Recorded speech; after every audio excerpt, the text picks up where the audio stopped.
The title for Chapter 3 is Biological Macromolecules. Now, if we break this down a bit, you'll notice that the second part says macro as opposed to micro. Now we're talking about something large, relatively large molecules that are biological in nature. In Chapter 2, we talked about some of the basic principles behind chemistry. In this chapter, we'll look more specifically at biological molecules, which tend to be larger and more complex. There are four major classes of biological macromolecules that we will discuss in this chapter. They include the carbohydrates, lipids, proteins, and nucleic acids. Now, all four of these kinds of molecules are what are known as organic molecules or carbon-containing molecules. They contain significant amounts of the element carbon. They do also have some other elements in them as well. If you remember in the last chapter, we looked at how these elements are actually enriched in living organisms as compared to the rest of the environment. Now, one important concept when we think about macromolecules, remember these are larger molecules, they tend to be what are called polymers. And as you'll see today, 3 out of the 4 kinds of biological macromolecules are in fact truly polymers, while the fourth has some polymer-like quality to it. What are polymers? They are large molecules that are made by linking together smaller pieces that we call monomers. So here's an example. We've got the formation of a disaccharide, which is a type of sugar molecule. We've got these two individual pieces, these two rings, and in forming this disaccharide, we put these two rings together. So in this case, the monomer is this individual ring here. Now, technically, in order for this to be a polymer, we'd have to keep adding rings to it so that there'd be more than two. And we'll see some examples of that in a little bit. One important aspect of the formation of polymers is that they are put together with this type of reaction here that we call a dehydration synthesis.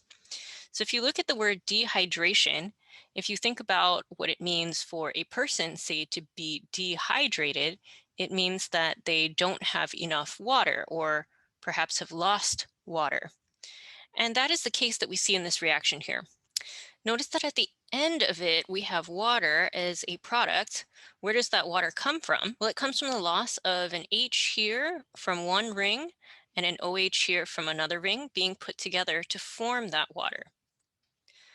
In the process of losing this molecule of water, we actually form this new bond here that links together our monomers. So you see how during a dehydration synthesis reaction, putting together a polymer, we produce water molecules and form covalent linkages between our monomers. The opposite is also true. When you want to break down a polymer, it's through this process that's called a hydration reaction or hydrolysis. The word lysis means breaking things down. So we're using, in this case, water to break something down. In this case, water serves as a reactant. We start with water and we add it to this molecule and use it to break apart the bond that exists between these two monomers. And so you can see at the end here, we've added this H on this side and this OH on this side and broken apart the bond that was holding these two rings together. So this is an important concept that you'll want to remember. When we talk about monomers and polymers, we start with monomers.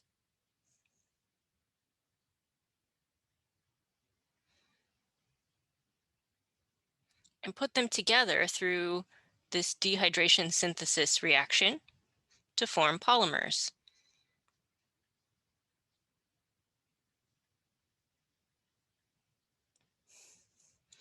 And if we want to break polymers down, it's through this process of hydrolysis, where we end up then with individual monomers again.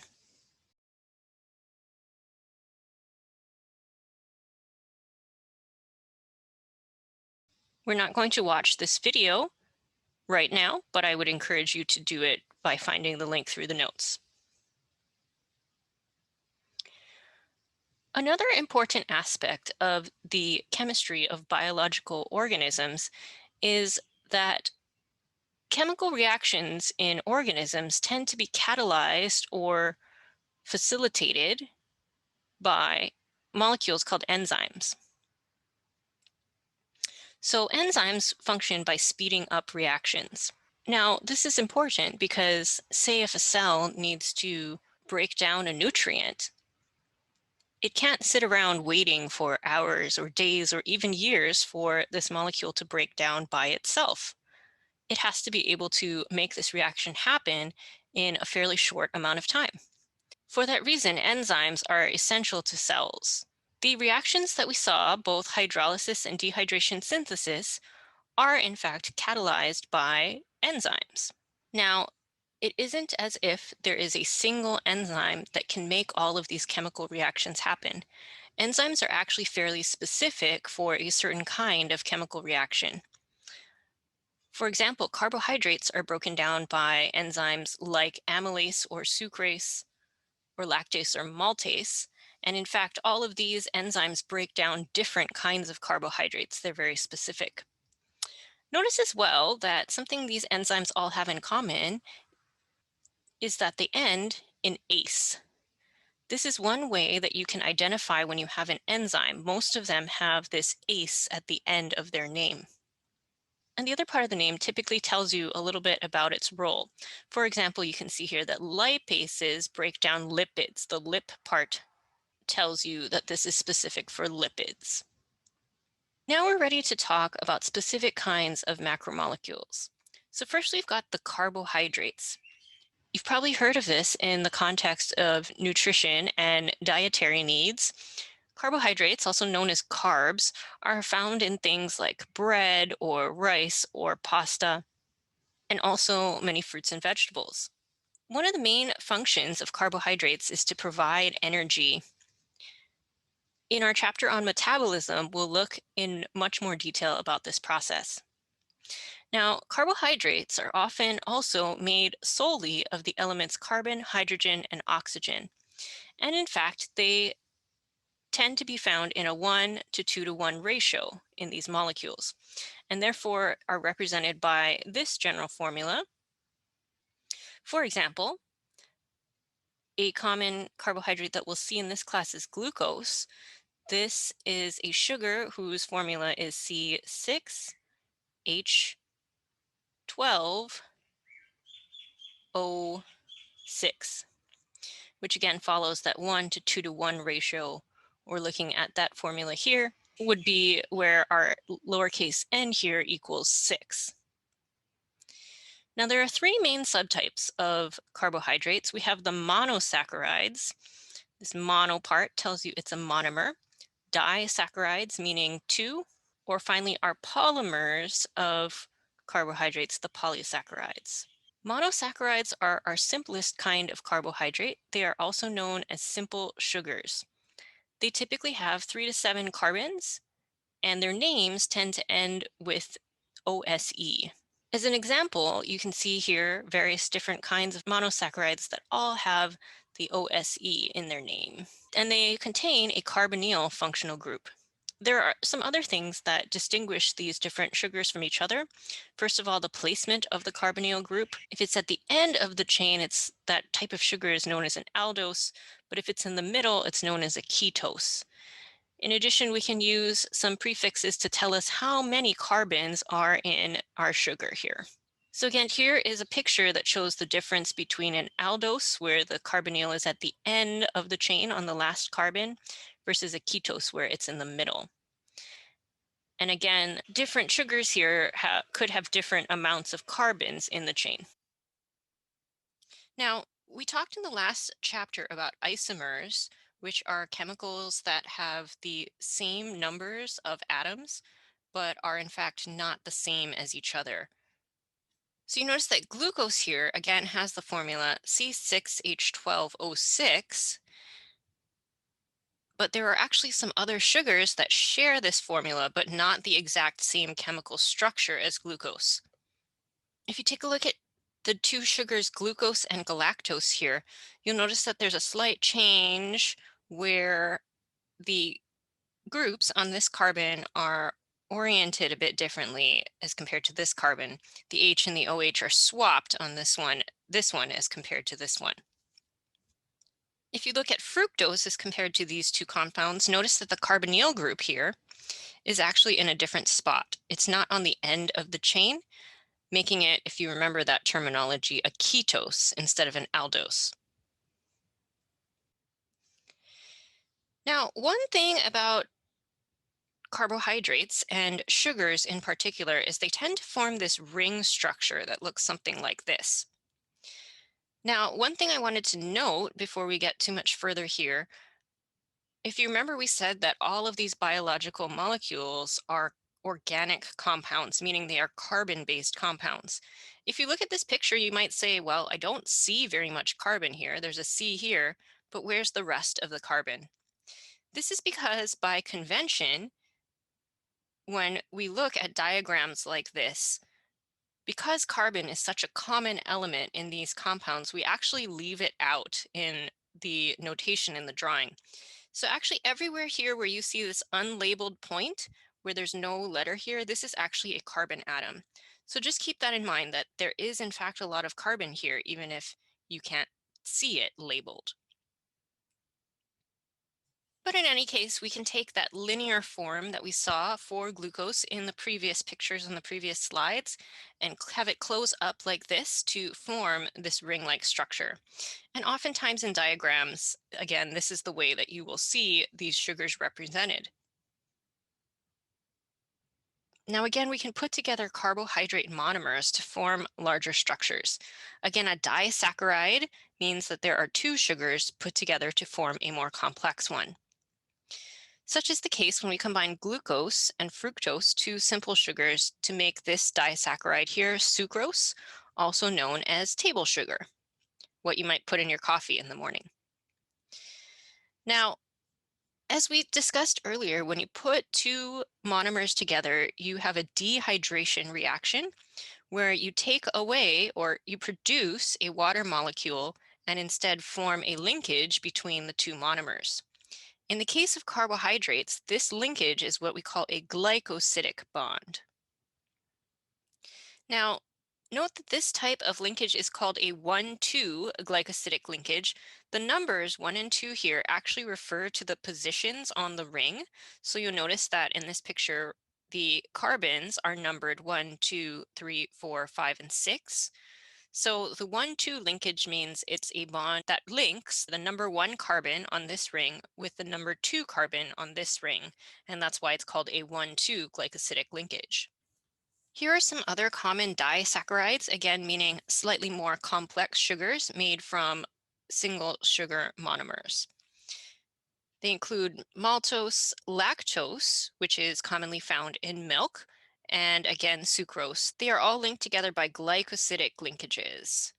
So just to show you where those are in the diagram here, here, and here.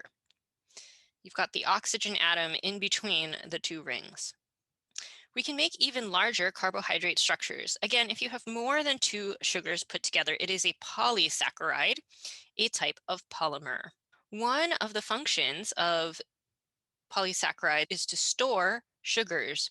So if the cell has excess sugar, it might put some of those together into a polysaccharide to store to be broken down later. Some of those polysaccharides that store sugars are things like starch. So starch is made by plants, and there's a couple of different kinds of molecules called amylose and amylopectin. Amylose is a single chain that looks something like this, where you've got the sugar molecules that are strung together, again by glycosidic linkages through dehydration synthesis, putting them together in a long chain like this. Amylopectin, on the other hand, is a branched polysaccharide, which means that we, again, link together the sugars using glycosidic bonds here, but we also create offshoots from that chain that then contain another string of sugars here and here. Or in the unbranched starch molecule, amylose, we create 1,4 glycosidic bonds. Remember that the numbers here actually refer to the positions of the carbons on the ring. So we link the number 1 carbon from one ring to the number 4 carbon of another ring. The same is true of this linkage here, even if the numbers are not labeled. We link the number 1 carbon here with the number 4 carbon here. And we see those same kinds of linkages along the chains of amylopectin. We've got the number 1 carbon here linked to the number 4 carbon here. But when we have those bonds that create a new branch, it's a 1,6 linkage where we link the number 1 carbon to the number 6 carbon on this other ring. Now, animal cells also do this. They make a polymer of sugars in order to store them for later. The animal starch, quote unquote, that functions similarly in those cells is what is called glycogen.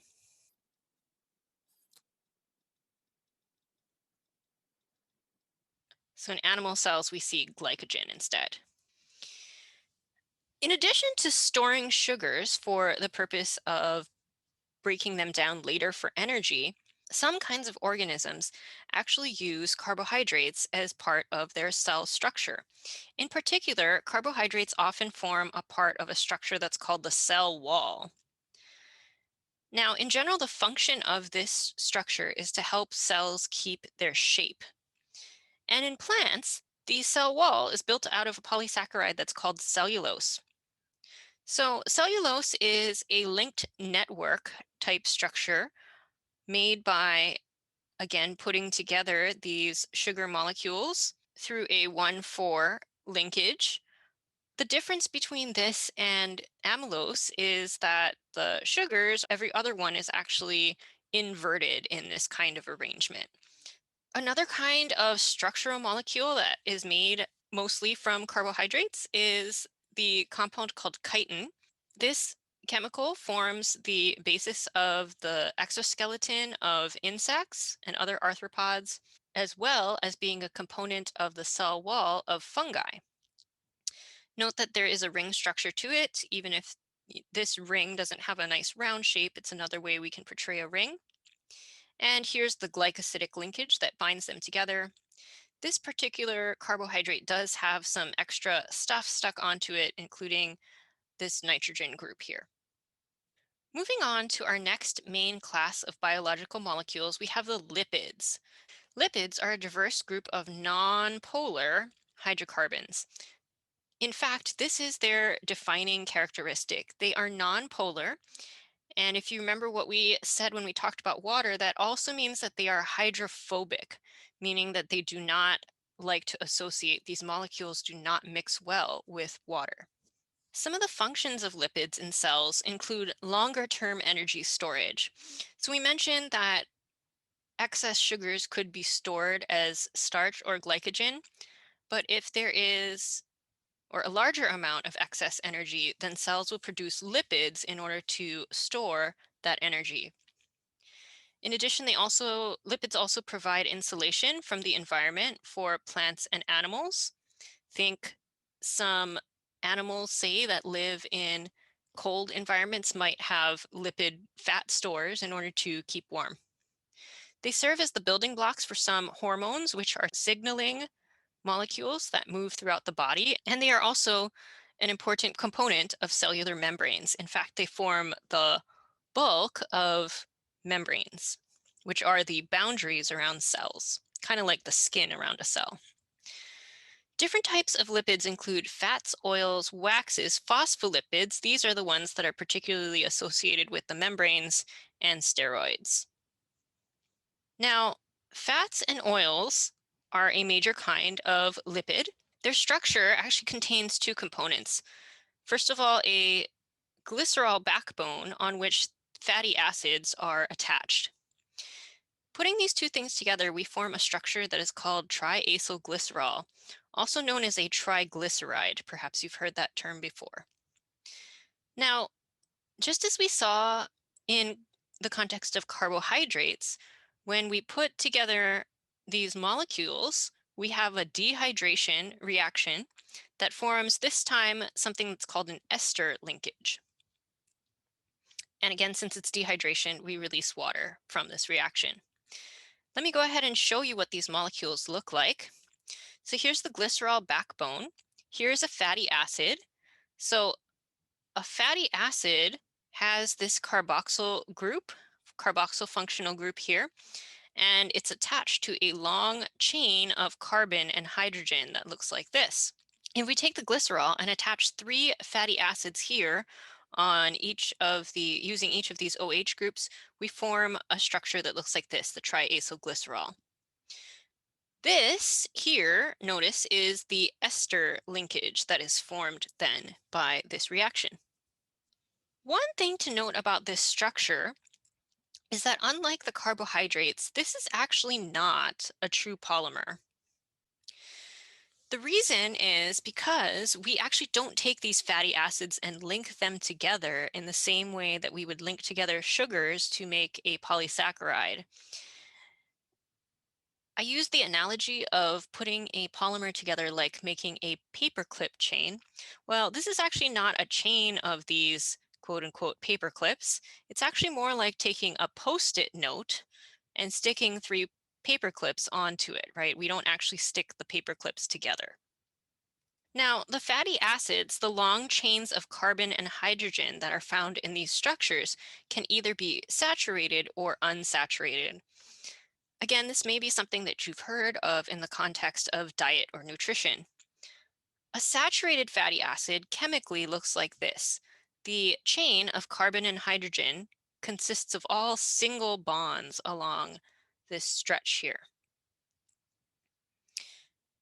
Because it's all single bonds in a nice long straight chain, they tend to pack nicely together, which means that saturated fats, when isolated, exist as solids at room temperature. So think like butter, for example. Now, also because of this, because of the tight packing, it's actually not as healthy in some ways for you. Eating a lot of this kind of fatty acid can be linked to cardiovascular disease. An unsaturated fatty acid, on the other hand, looks like this. Notice that there is a double bond that exists between these 2 carbons. What this does effectively is to create a bend or a kink in the chain. You'll see an image of that in a little bit. Now, there could be one double bond, in which case we would call it a monounsaturated fatty acid, or there could be more than one, which would make it a polyunsaturated fatty acid. Again, because these end up being curved in nature, they do not pack as nicely together, and they tend to be liquids at room temperature. So things like vegetable oil, for example, contains a lot of unsaturated fatty acids. So here's that image I was referring to on the previous slide. You can see that the impact of having this double bond is that the whole molecule then takes on this curved structure, as opposed to a saturated fatty acid, which is straight like this.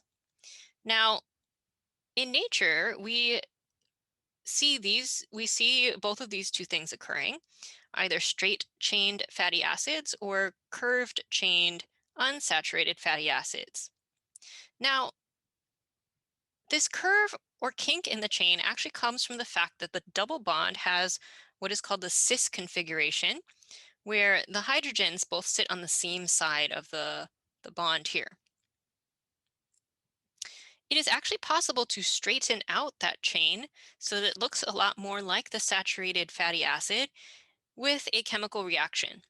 And in doing so, we form a trans fat. You may have heard of this as something that's bad for you.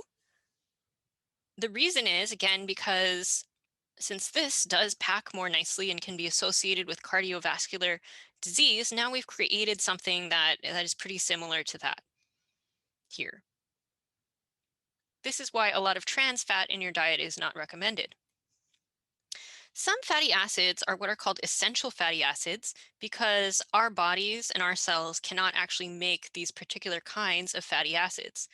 These include the omega-3 and the omega-6 fatty acids.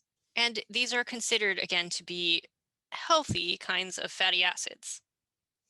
Moving on to another kind of lipid molecule, in addition to the triglycerides, we see some molecules that are called waxes.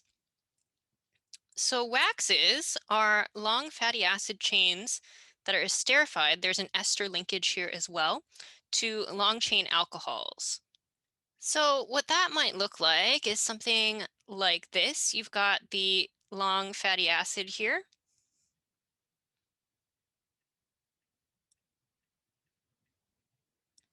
and then an ester linkage to a long chain alcohol like this. Again, remember each of these points that I drew here is actually a carbon atom that I just haven't written in the C. Another important kind of lipid in biology is the phospholipid. So again, these are the molecules that make up the bulk of the membrane or the skin, the layer around the cell that separates what's inside of the cell from the outside of the cell. Now, as the name suggests, phospholipid, there is a phosphorus in this phosphate group that's attached here. The structure of the phospholipid, you can kind of think of it as a modified triglyceride, where instead of a third fatty acid attached, we take that away and add this phosphate group. Now, the special thing that occurs when we add this phosphate group, if you remember, lipids are all hydrophobic, right? They are very nonpolar and don't like to associate with water. And that is definitely true of this fatty acid part of the molecule. Phosphate groups, on the other hand, are charged and tend to be hydrophilic. They like to associate with water. So now we've created a molecule where part of it is hydrophobic and part of it is hydrophilic. Here's another close-up picture of that and some different ways that we might depict phospholipids in diagrams. They all note have these hydrophobic tails and the hydrophilic head. Now, these molecules tend to form this kind of structure then. You've got this part that is hydrophobic that really doesn't want to associate with water, and this part of it that's hydrophilic that wants to associate with water.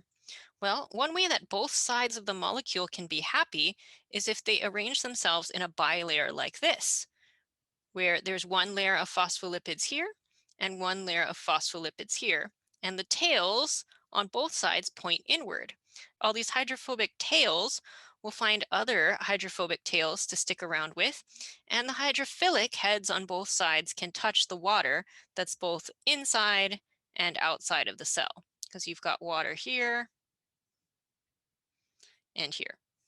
Moving on to our last category of lipids, we have the steroids. Now notice that these actually do not have fatty acids in them. Instead, they have this four fused ring structure to them. Their structure is different from other lipids. However, why do we classify them as lipids? Well, remember the defining characteristic of lipids is that these are hydrophobic molecules and hence are not soluble, don't dissolve well in water. Cholesterol is the most common steroid. It looks like this. It's got that ring structure with some other things attached to it here. In humans, cholesterol is made in the liver, and it is the precursor, the starting molecule that's used to make hormones, which again send messages throughout the body. It's also used as the basis for vitamin D as well as bile salts. Moving on to our next main category of biological molecule, we have the proteins. Proteins are actually the most abundant organic molecules in cells, and they serve many, many different functions. In fact, you can kind of think of it in some ways as the kind of default molecule of the cell. We've talked, for example, about how carbohydrates, some of them form the cell wall structure, and how lipids form a big part of the membrane. Well, pretty much every other structural component in the cell is somehow protein based. So they serve regulatory functions, controlling certain things in organisms, again, structural functions. They can serve to protect certain organs or certain parts of cells.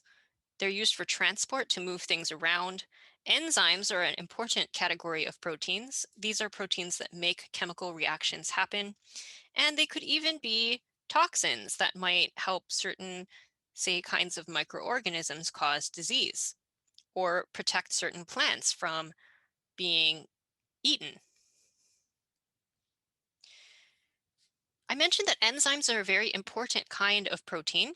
These are biological catalysts. A catalyst speeds up a reaction to make it happen in a reasonable amount of time for a cell. There are various different types of enzymes, and this is going to be very important again for our metabolism chapter later.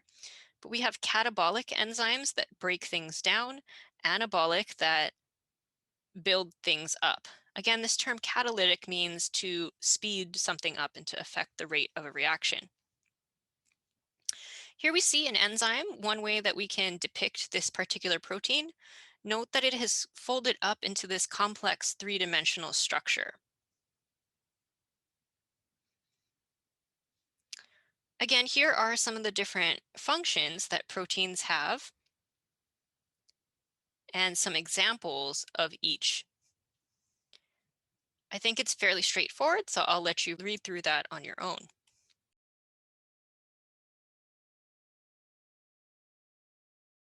Like the carbohydrates, proteins are actually true polymer structures. And the monomers, the individual pieces that make up this polymer, are what are called amino acids.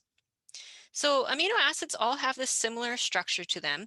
There is a central carbon, and then there's four different things attached to it.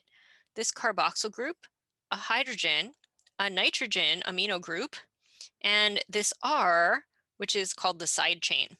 There are actually 20 different amino acids that are commonly found in proteins that all differ in their R group. The R group can be a variety of different things that might actually have different chemical properties depending on what the R group is. Let me show you what I mean.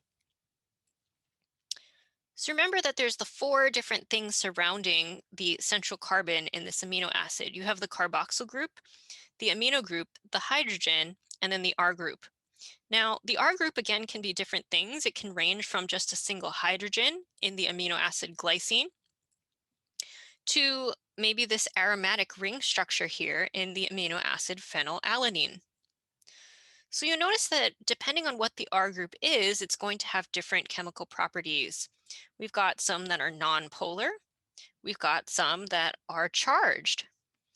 We've got some that have aromatic rings to them. And the chemical nature of each of these different R groups is then going to determine how they interact with each other and with the environment within this protein. It would be kind of cumbersome if we had to write out the name of each amino acid in a protein every single time, so there are different ways that we can abbreviate them. There is both a single letter and a three-letter abbreviation that is standard for amino acids. Now, cells can actually make many kinds of amino acids from different building blocks. For humans, there are a few that are essential amino acids where our cells can actually not make these, but we have to take them in as a part of our diet, including isoleucine, leucine, and cysteine. Now, when we put these amino acids together to form a protein, you can kind of think of them as stringing beads onto a necklace. And remember, each of these beads has that R group sticking out of it that's got a different chemical nature to it. Therefore, the sequence and number of the different amino acids help determine the protein shape, how it folds up, which then determines its size and its function. Recall that a common theme from this chapter is that when we put together monomers, we use a dehydration synthesis reaction where we form a water molecule and form a bond then between our monomers. In the case of proteins, the bond that is formed is what is called a peptide bond. we link the carboxyl group from one amino acid to the amino group of another. Now, the string of amino acids that we put together is what is called a polypeptide. Again, a polymer that's got peptide bonds in it. The term protein then really describes more of the final form of this molecule. Sometimes there are various different kinds of modifications that are made to it before it reaches its final form, or it might be put together with different subunits. Here's a video that talks about protein synthesis and actually also describes where cells get the information on how to make these proteins. We'll look at that in a little bit, but for now, note that this concept of using the information from DNA to make proteins is what is called the central dogma of biology.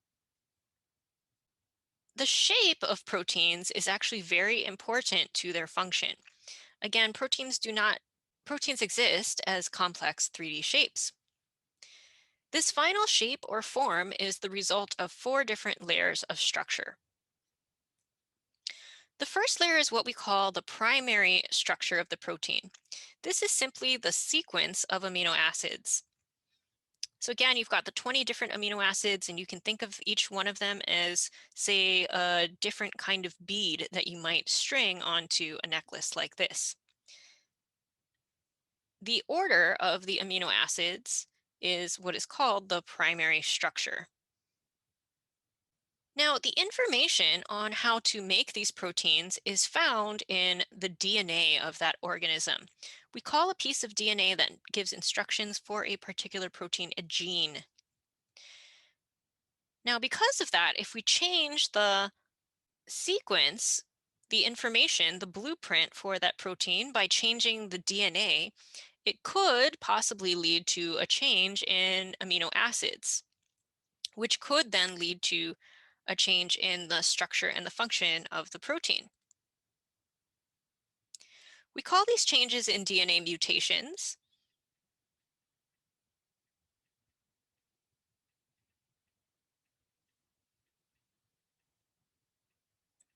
That can have a major impact on traits that these organisms have, and is one of the driving factors, in fact, behind evolution, which we'll look at later in the semester.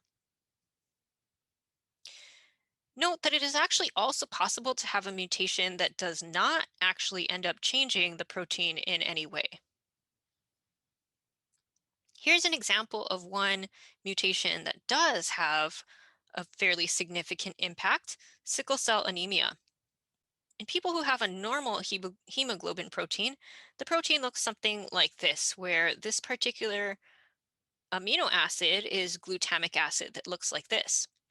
However, in some people, there is a change in DNA that causes a valine amino acid to be put into the chain instead. Now, these two amino acids are different and have a different chemical structure than each other. And so the protein then, hemoglobin, behaves differently in those who have sickle cell disease versus those who do not. This is actually an example of what happens when that mutation occurs.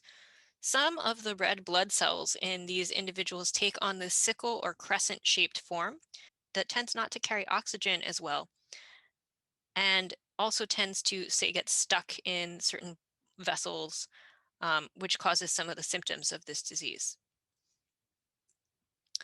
The secondary structure of proteins, building on top of that primary sequence of amino acids, is local folding that occurs within the protein. There are two main kinds of secondary structure that we see in proteins: regions that are called alpha helix and regions that are called beta pleated sheets. In the alpha helix secondary structure, we see the protein kind of curl up, like if you think a ribbon on a gift is might look sort of like this, where we have a spiral shape to it. This shape is held together by hydrogen bonding that occurs between the carboxyl groups and the amino groups on different amino acids close together on the chain here. The other option, again, for secondary structure, some parts of the protein form what are called beta pleated sheets, where you get the chain kind of going back and forth like this, being held together by, again, hydrogen bonds that occur between the amino and the carboxyl groups from amino acids further down the chain. The tertiary structure of the protein then is the next layer. It's the unique 3D structure of a polypeptide. This is actually really where the R groups come into play in terms of determining the structure for these proteins. Again, because the R groups have different chemical properties to them, they might interact with R groups from other amino acids in other areas of the protein. Here are some examples of that. You might get ionic interactions where a positively charged one and a negatively charged one attract each other and hence kind of pull and fold the protein together like this. You could get hydrogen bonding that occurs between different R groups from different amino acids. You could even get covalent linkages of the cysteine amino acids that could bend this part of the protein like this. And finally, if you have two hydrophobic residues, kind of like the fatty acid tails of molecules, they're going to want to find each other and be attracted because they're going to be repelled by all the water that's surrounding this particular protein. The final layer of structure is what is called the quaternary structure. This is where we take several different polypeptides now and put them together to form the final protein, the final form of the protein, putting together different subunits to help make the final protein. So putting it all together, we've got the primary structure of the protein, the sequence of the amino acids, which then folds up into shapes in different parts of the protein, like the pleated sheet or the alpha helix. Then in the tertiary structure, different amino acids from different parts of the protein attract each other to form this complex 3D shape. And then finally, in the quaternary form, we take different subunits that have been made different pieces here and put them together. Now, remember that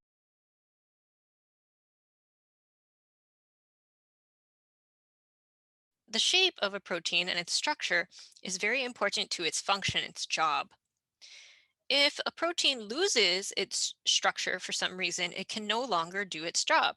And in fact, this unfolding of the protein, what is called denaturation, can actually change some of the properties of this protein. For example, when you cook an egg, notice that there are some changes that occur, right? It goes from being the white part of the egg, for example, goes from being kind of clear to this white opaque color. And in addition, it goes from being a runny liquid to a solid. That's due to denaturation of some of the proteins in the egg when you cook them. Some of the factors that can denature proteins and change their shape and structure include changes in pH as well as temperature. Our final category of biological molecules are the nucleic acids. We've already mentioned them a bit in discussing how they actually contain the information on how to make proteins. Now, there are two kinds of nucleic acids, DNA and RNA. Nucleic acids are found in the nucleus of eukaryotic cells, but are also found in prokaryotic cells, kind of just in the center of the cell. They are also found within a couple of the parts of eukaryotic cells called mitochondria and chloroplasts. We'll get back to those when we talk about cell structure. Again, DNA is the genetic material of the cell. It contains the blueprints or the instructions of the cell. We call the collection of this DNA the genome. In the cell, DNA is found as a part of a structure called chromatin, which includes both the DNA as well as some proteins called histones that wrap up that DNA into a form that will pack nicely into the cell. Individual pieces or packets of DNA are what are called chromosomes. And some organisms have a single chromosome, but many, particularly eukaryotic organisms, have many different chromosomes within their cells. Humans, for example, have 23 different pairs of these chromosomes. The DNA in the cell has thousands of genes. Genes are distinct stretches or segments of the DNA that contain instructions on how to make different kinds of proteins. And because of that critical role that proteins play, DNA then ultimately controls lots of different aspects of the cell and how it interacts with its environment and its neighbors, depending on which of these genes are active or being turned on to make proteins or various kinds of RNA that also play a role in this process. Now, what about RNA? RNA is a class of molecule that works alongside DNA in helping to make proteins in a process called protein synthesis. There are different types of RNA, including messenger RNA. That's what the M in mRNA stands for here. It is basically a copy of a particular gene and the information that's in it. The process of making mRNA is what is called transcription. Now, there's another kind of RNA that plays a role in making proteins called tRNA or transfer RNA. This serves as a bridge between the nucleotides and the amino acids. It is basically the way that cells actually know which amino acids to add when making a new protein. And then finally, we have rRNA or ribosomal RNA that plays another role in protein synthesis. We'll look much more detail at the three of these when we talk about genetics later in the semester. Like carbohydrates and proteins, DNA and RNA are polymer molecules that are made of monomers that are called nucleotides. Now, the nucleotide has three parts to it. It has a part called a base that is variable, kind of in the same way that amino acids have different R groups. It has a sugar molecule, the ring here, and then it has one or more phosphate groups attached to the ring. Now, like we saw in the amino acids, this is the constant part that's found in all nucleotides, and this base part is the part that can be swapped out for different things. Unlike in the amino acids, we actually only have four different options for the base in both DNA and RNA, are distinct from each other and have different properties. They are grouped into two main groups called either the pyrimidines or the purines. So the pyrimidines consist of the bases cytosine, thymine, and uracil. And by the way, we do often abbreviate these with single letters, so C, T, and U for the pyrimidines, and A and G for the purines. Now, the difference chemically between DNA and RNA actually has to do with this sugar molecule here. DNA stands for deoxyribose. There's actually one oxygen that's missing from DNA as compared to RNA in the sugar molecule. Now, the bigger structure of DNA is that it exists as what is called a double helix. So you can think of this structure kind of like a ladder where the phosphate groups and the sugars form the sides or the handles of the ladder, and the bases, which face to the middle here, form like the steps of the ladder. And imagine this ladder structure then twisted on itself. That's what the double helix structure looks like. One additional thing is that the strands actually run in opposite directions from each other. It has what is called an anti-parallel orientation. So there's a direction to this strand, and if this strand on this side runs this way, then the strand on this side, for example, would run this way. You can see what I mean if we look at this picture here. So notice that this strand here, we've got the phosphate group first, and then the sugar, and then the phosphate, and then the sugar. But on this side, on this strand, we've got the sugar here first, and then the phosphate, and then another sugar and another phosphate. They run in opposite directions, right? If this one goes this way, then this one goes this way. Another thing to note from this image, remember that we said the bases are in the middle. The bases are actually held together by hydrogen bonds. And notice that the adenine here and the thymine here form these two bonds. They actually fit together, have this very specific interaction where they fit together nicely this way. And the same is true with the G and the C here. They form three sets of hydrogen bonds that attach them together like this. Now, this is actually a general rule.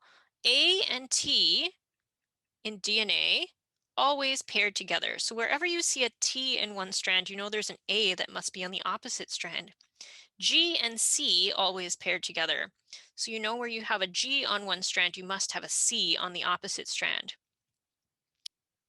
Because of this idea, if you know the amount of any of these four within DNA, you can actually figure out what the amount of the other three must be. Let me give you an example. Let's say if we knew that our DNA contained 20% adenine. Well, if it's 20% A and there's always a T that pairs with that, we know that there must also be then 20% T.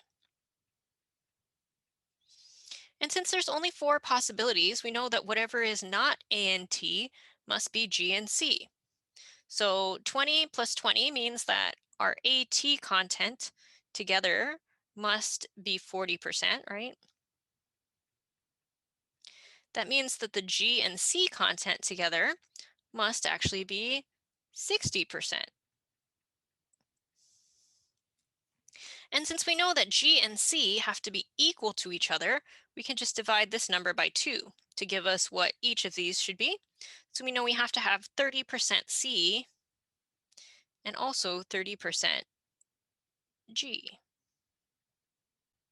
Another thing then that we can figure out about DNA is if you have one strand of DNA, you can figure out what the complementary or the other side strand should be.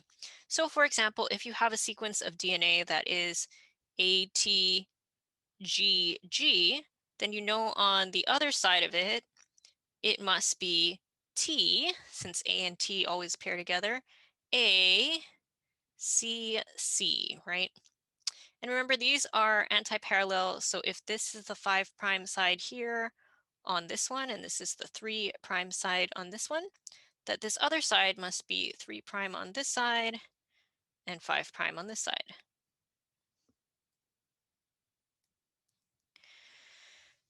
Now, we mentioned that mRNA is used in the process of making proteins, and we can actually use the base pairing rules that we talked about to also figure out what the mRNA should be that matches up with a sequence of DNA when it gets copied to make proteins.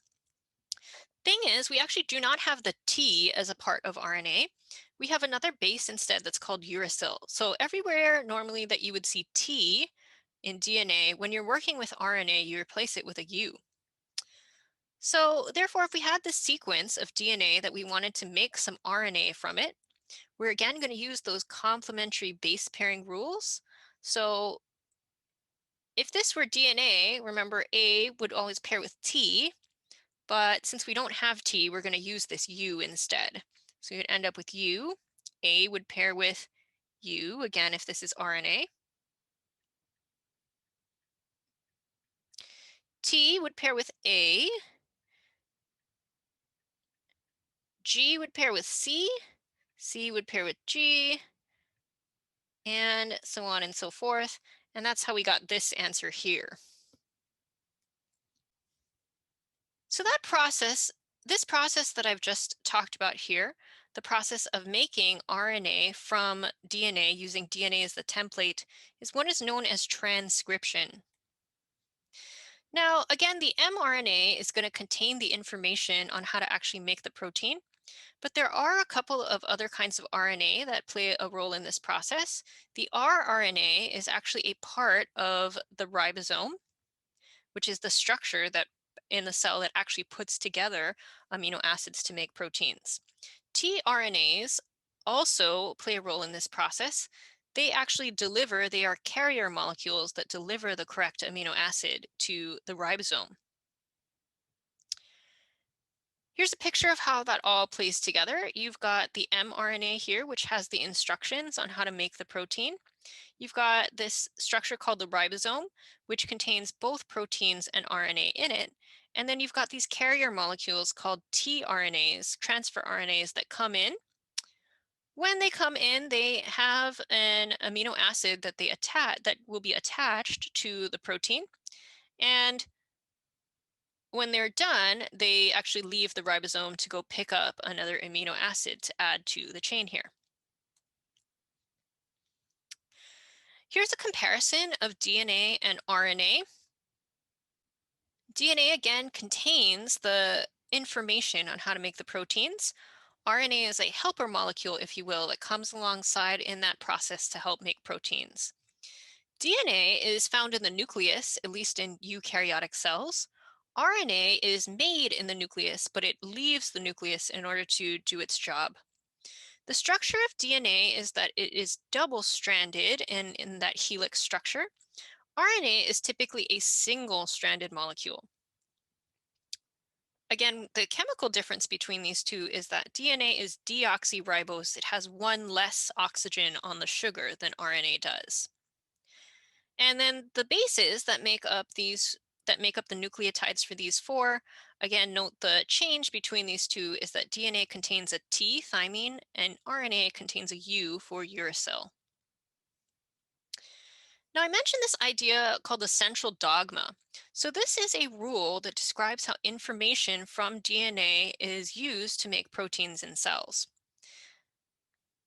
The first part of this process, again, is called transcription, where we take the information from DNA and make it into RNA.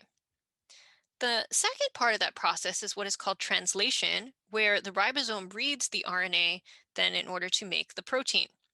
Now, this is the way that it always works in cells. In addition to that, you've got DNA, which is replicated or copied when a cell needs to divide to make a new cell, or maybe ultimately a new organism when it reproduces. This is the way that information always works in cells, and hence has this important name, the central dogma.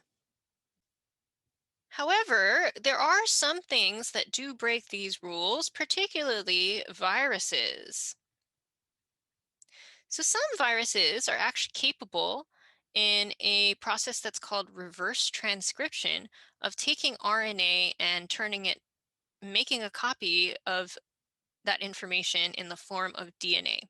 But cells and organisms do not do this. They follow the central dogma. Here's another way to picture the central dogma in this diagram. And I highly recommend that you familiarize yourself with this particular diagram. We've got the information in DNA, which through transcription makes a copy called mRNA. That mRNA leaves the nucleus, goes into the outside part of the cell that's called the cytoplasm. Ribosomes are the structure then that read that mRNA to make the polypeptide that will ultimately become our protein. And the second part of the process is what is called translation.